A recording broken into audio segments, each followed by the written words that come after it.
So this month we have been spending the time going back to our basic understanding of the principles and the practices that we use here at Centers for Spiritual Living. We practice a philosophy called Science of Mind.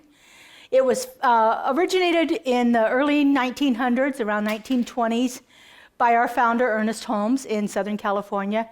And he was a great synthesizer. He could take the works of different faith traditions and different philosophers and different people who were contemporary writers of his at the time and bring it all together into this synthesized idea of how the universe works, what spirit is, and how we can actually begin to use it. So in the first week of the month, well, the first week we had our dedication, but the second week of the month, we talked about the thing itself, is what Ernest called it. Actually had 88 names for God, but he used the thing itself very frequently because for him it was a name for spirit that had no kind of attachment to it. You know, when some people hear the word God, they have a preconceived idea of what God is. Generally, it's a bearded guy sitting up in heaven shaking his finger at you. As Joel Goldsmith calls it, a super Santa Claus God, making a list and checking it twice.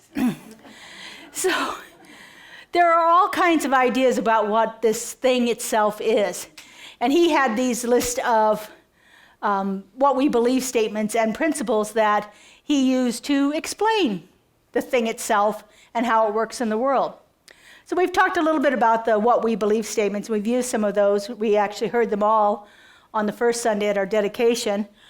But we also have a list of things called core concepts.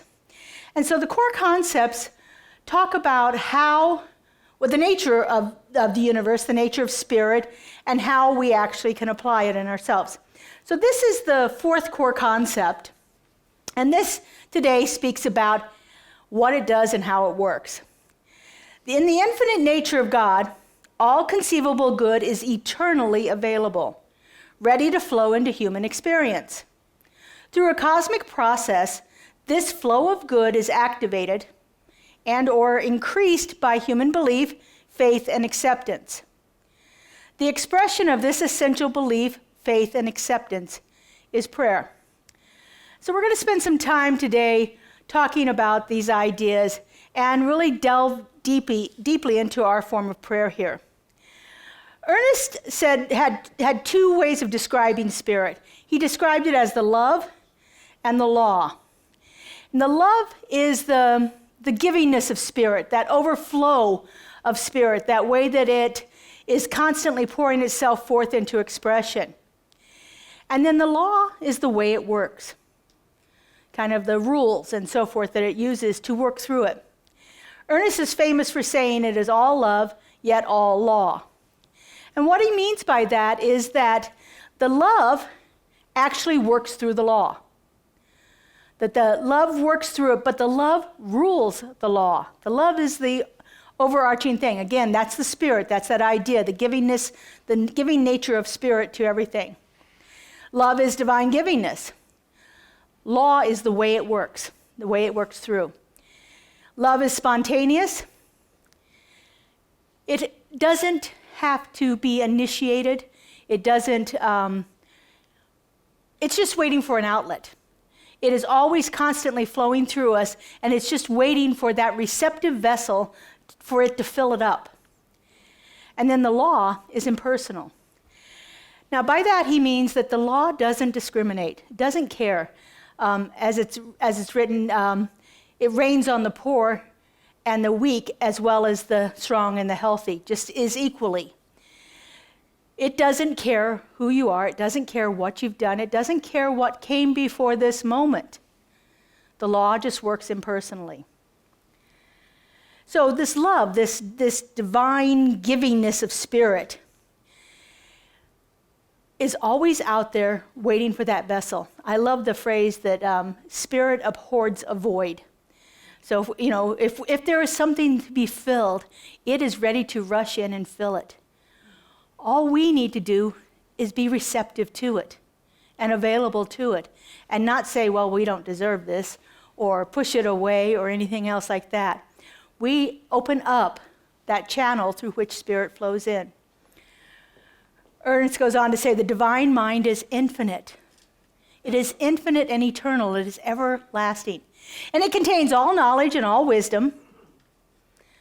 But before it can reveal its its secrets, it must have an outlet.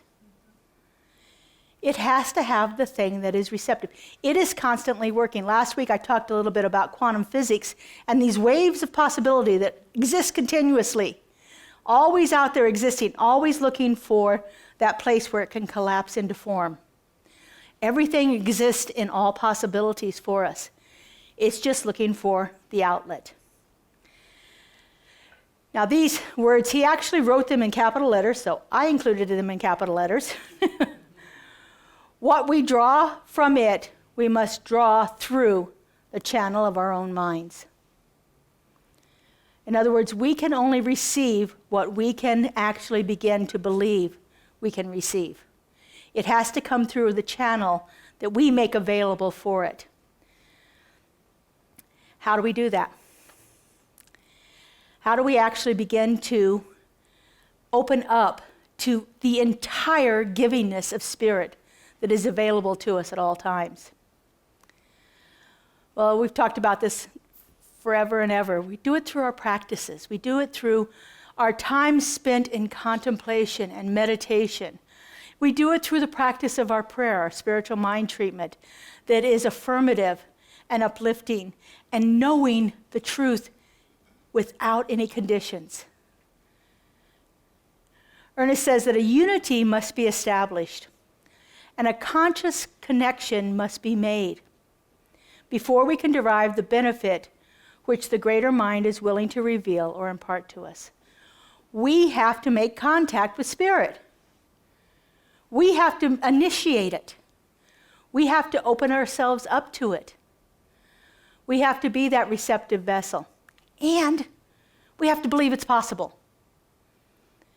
Last week I spoke a lot about it is done unto you as you believe. As in when you believe, and as in how you believe. It is done unto you as you believe. If we have made conscious contact with Spirit, if we have opened ourselves up to the possibility of all of this good coming into our lives, we've made ourselves receptive to it, and then we believe it's possible, then all kinds of things can happen for us. And again, the universe is impersonal. It doesn't judge. It doesn't care what things you did yesterday that make you feel like maybe you're unworthy today. It doesn't care that that person over there did something wrong yesterday and now they're unworthy today. That never even crosses its mind. Spirit is just looking for that void to fill. The problem is that we think we're unworthy. And so we close off to the flow of Spirit into our lives. Our limiting beliefs of what is possible and our limiting beliefs about what we deserve are what bring about the experiences that we have in life. And so as we begin to open up to that greater experience, then we find that we are filled with that Spirit.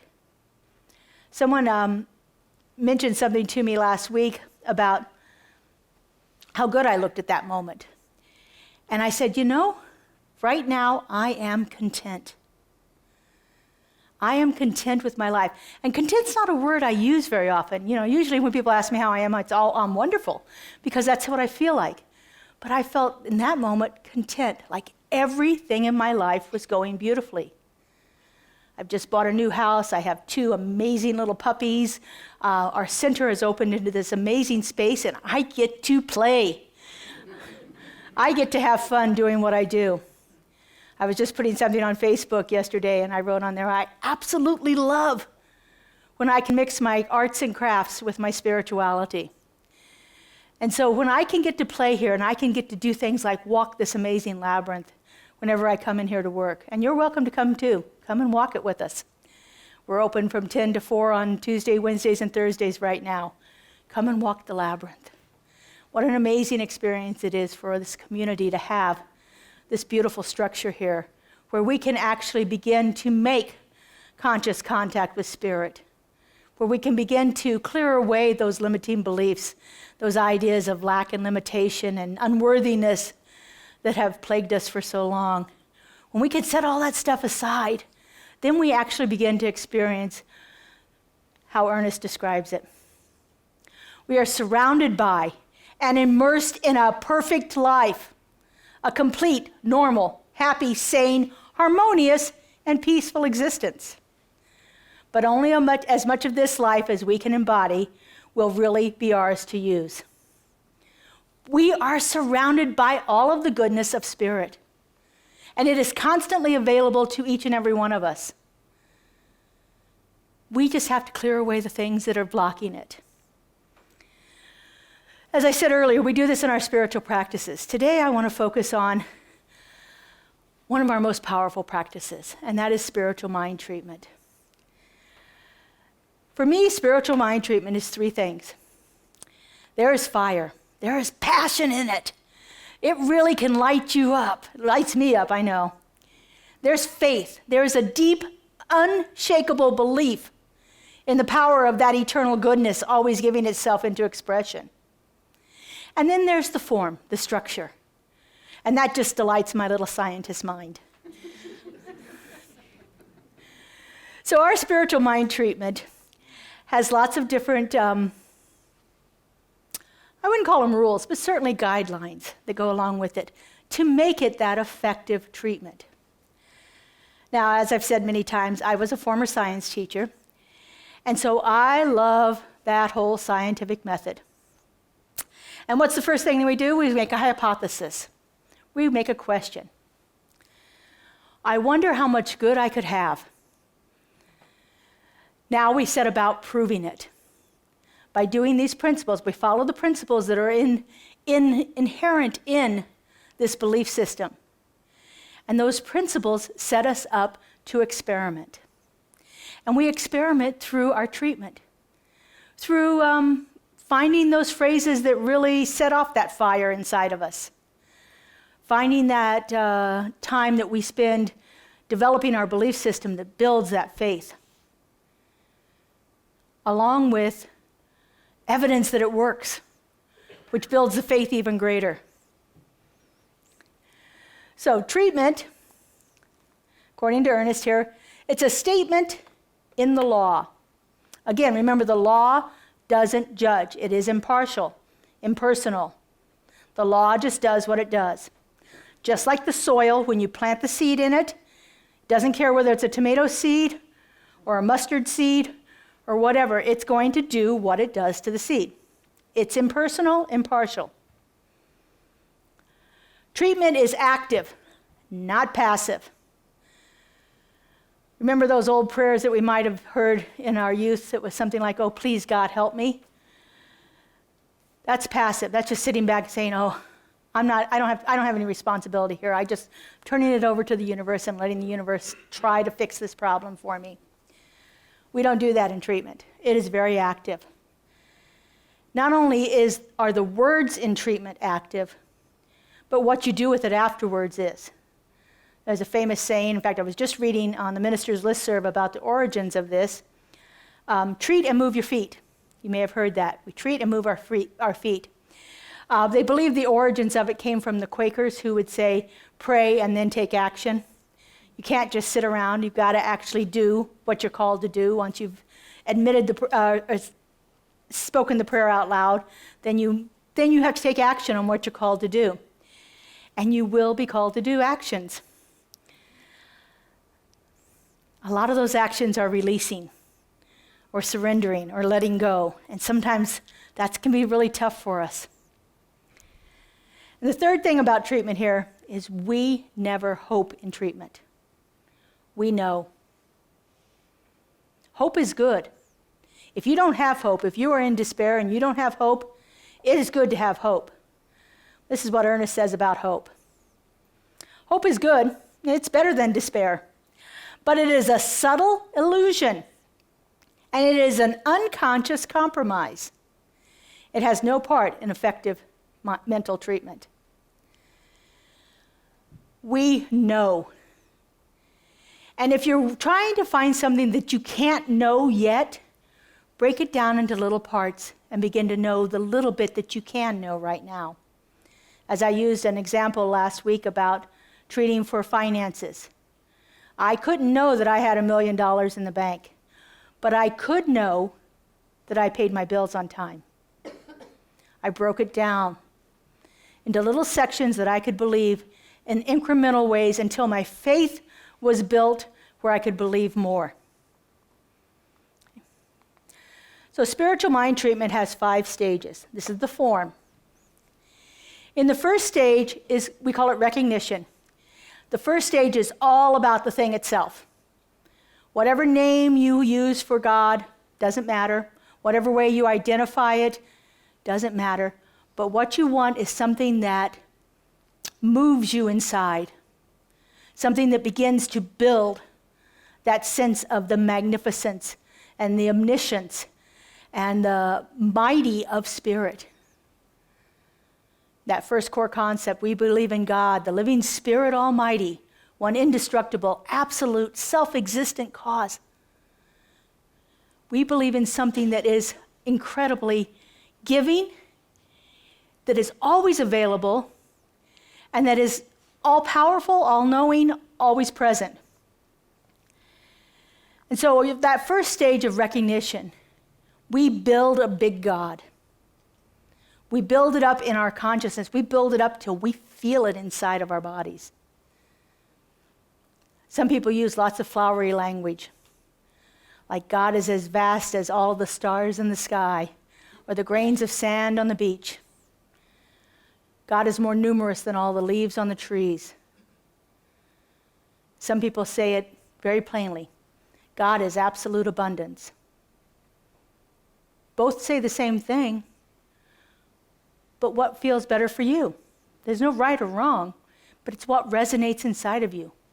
What builds up that fire inside of you? Our second stage of treatment is unification. If God is all that, and God created from this universe of itself, there was nothing else but God, so everything that God created has to be a product of it. It has to be imbued with the same substance that the thing itself is. Therefore, if God is all that, I am too. And I begin to unify myself with that by making statements about how God and I are alike. I live an abundant life filled with infinite possibilities. Same as God. I am one with a divine flow of energy always moving through me. Same as God. We do this until we get that feeling. Again, if God's all that, I have to be it too. If we were treating for somebody else at this time, we would unify them also, but we're not doing that. We're going to treat for ourselves today. The third stage is all about knowing, and it's about knowing truth. That's the stage that we work on those things that we can know. And if we have to do it in increments, then we do it in increments. So in my realization stage, I made the statement, I pay my bills on time.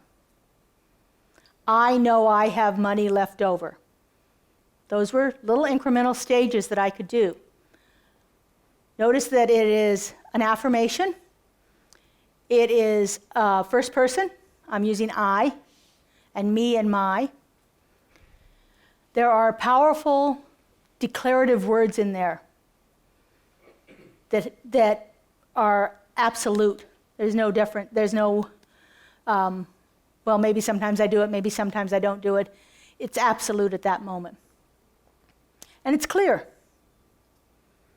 Okay? And we speak about whatever it is that we are wanting to realize in our lives.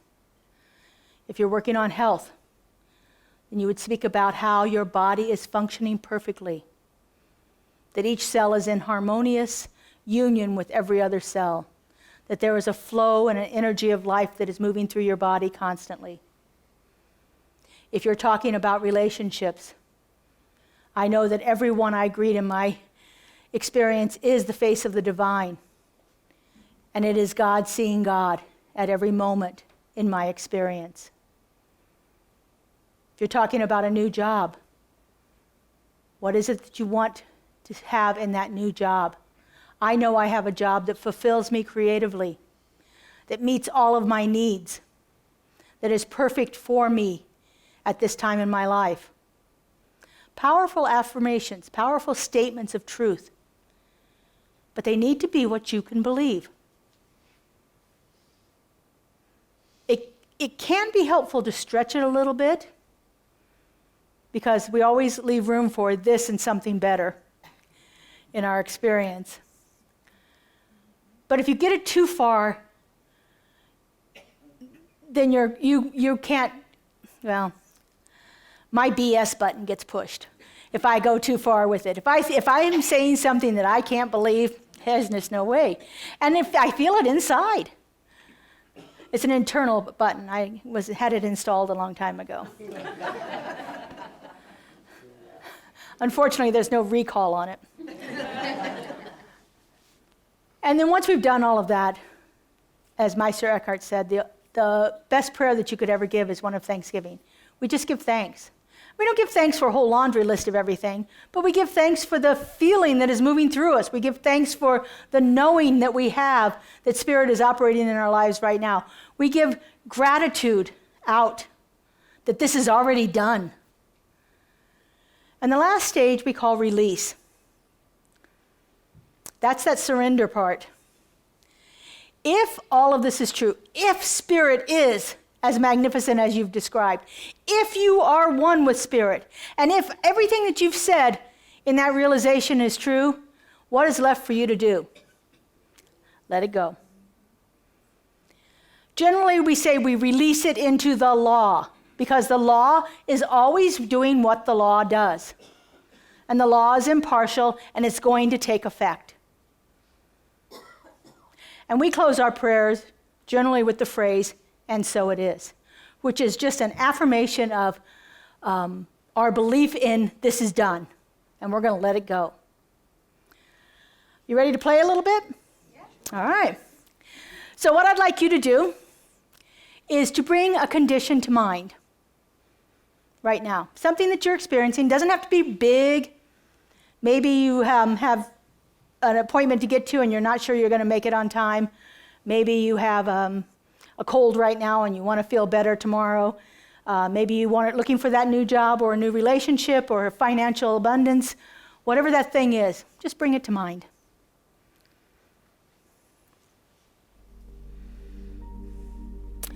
And now just set it aside. And let's begin to contemplate that thing itself. All of those 88 names, infinite intelligence, creation, love, peace, joy, harmony, balance. Whatever it is that works for you, just begin to bring those names to mind and to sit with the feeling of the allness of Spirit. We are surrounded by and immersed in an intelligence that is always operating for our greatest good.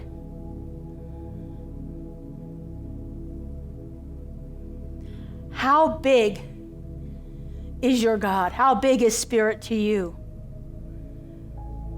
Is it as vast as the universe? Or does it contain 100 trillion universes?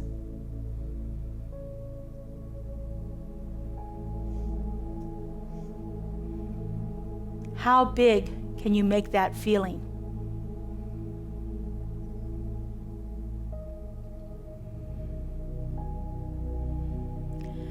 How powerful is Spirit for you? Is it that all-knowing, always acting force for good in your life?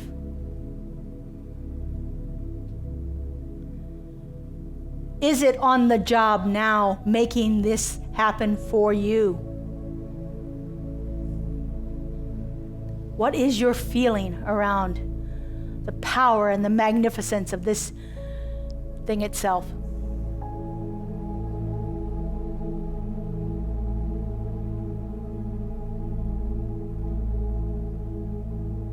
How loving is this presence?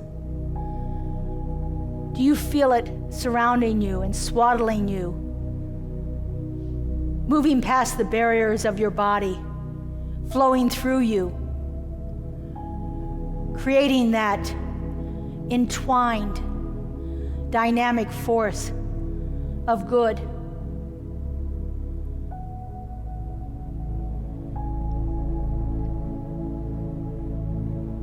How much joy can you feel in the presence of the divine as it lights up your life?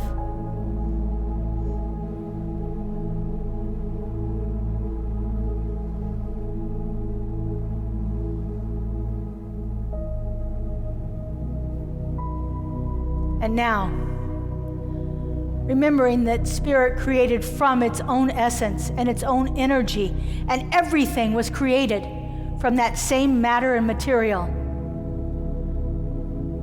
Know that you are one with it. Feel that energy of love moving through you. Feel that power and that omnipotence as it moves into expression. Feel the abundance of Spirit in your life right now. Know that you are one, that there is absolutely no separation between Spirit and you, that it sees you as its most beloved and embraces you with overwhelming joy.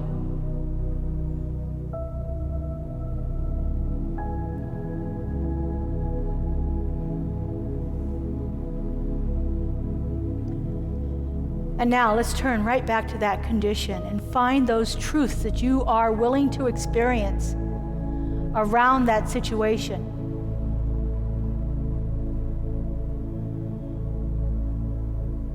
And say to yourself those affirmations.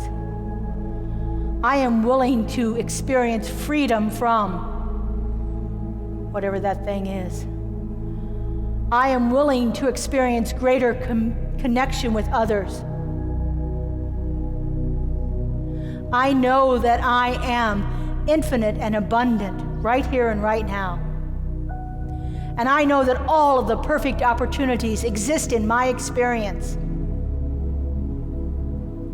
I open myself to the flow of Spirit as it moves into expression in my experiences. Take a moment and massage those sayings and create your own, and feel that fire being stoked inside of you.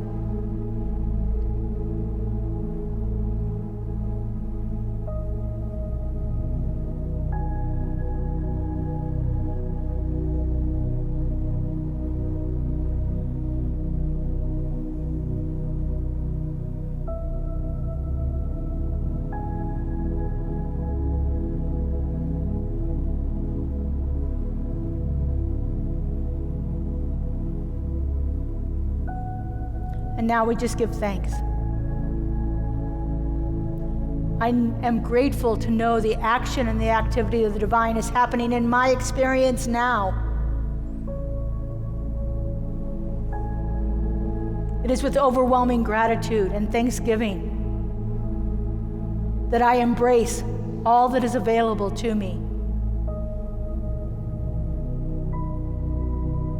I am so grateful to know, to see it happening, to be a witness for the flow of Spirit into my experience.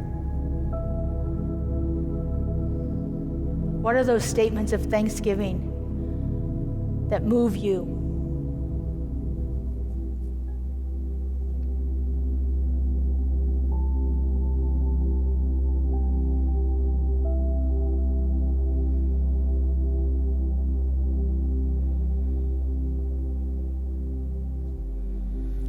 And then we just let it go. I release this word into the law that is always operating for the highest and greatest good in my experience.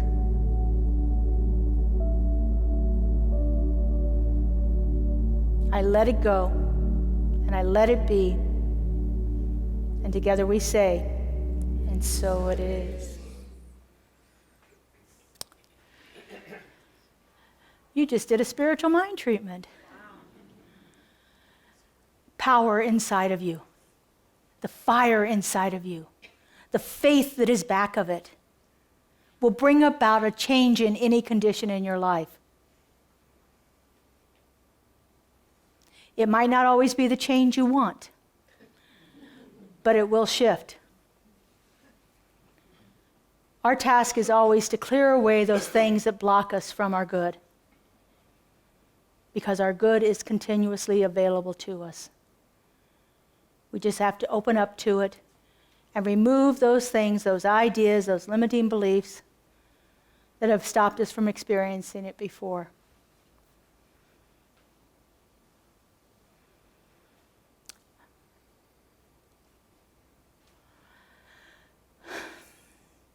I kind of feel like we've prayed, but I think I need to pray. So would the practitioners stand and surround the sanctuary for us, holding us in consciousness throughout our time. I appreciate them, these beloved souls.